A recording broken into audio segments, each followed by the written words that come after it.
दरभंगा में मासूम बच्ची की दुष्कर्म के बाद हत्या से पूरा बिहार हिल गया है। पीड़ित परिवार से मिलने मुकेश सहनी पहुंचे।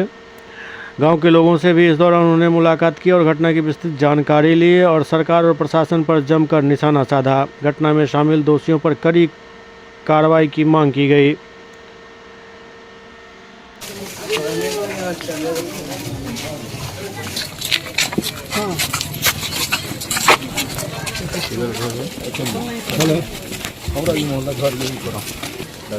पूरा एकदम अच्छा करते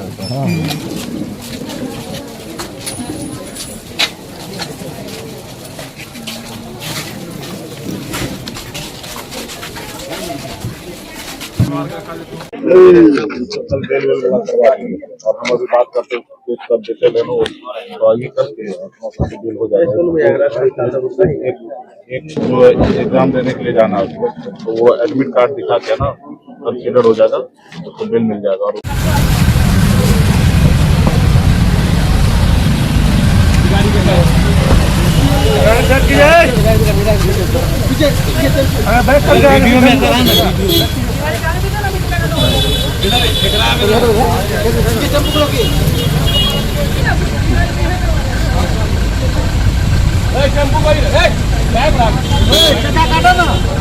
यह सुरक्षित है? हमारा सवाल ये था। इस बिल्कुल ही नहीं सुरक्षित है। देख ही रहे ना कि इस तरीके से घटना हो रहा है।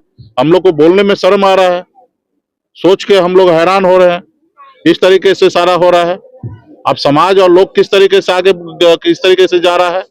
एक 8 साल 7 साल 6 साल की बच्ची के साथ इस तरीके से घटना हो रहा है तो समाज में सुरक्षित नहीं है। बेटी तो बिल्कुल ही नहीं है और इस सरकार में तो बिल्कुल ही नहीं है। जो सरकार, देखिए घटना पूरे दुनिया में होगा, लेकिन जब एक घटना होता है उसके ऊपर सरकार प्रशासन अगर सही से अगर उसको एक्शन लेगा तो दूसरा घटना नहीं होगा। और जब वो घटना को सरकार ही अगर बचाने लगे, जैसे मुजफ्फरपुर में बालिका का कांड हुआ था, अभी पटना में नीट का छात्रा के साथ हुआ, अगर सरकार ही अगर अपराधी को बचाने लगेगा तो तरह तरह के इस तरीके से घटना होते रहेगा। इसलिए सरकार को जागने की आवश्यकता है। प्रशासन भी सही से अपना काम करे और समाज में इस तरीके से ना हो वो सुनिश्चित करे।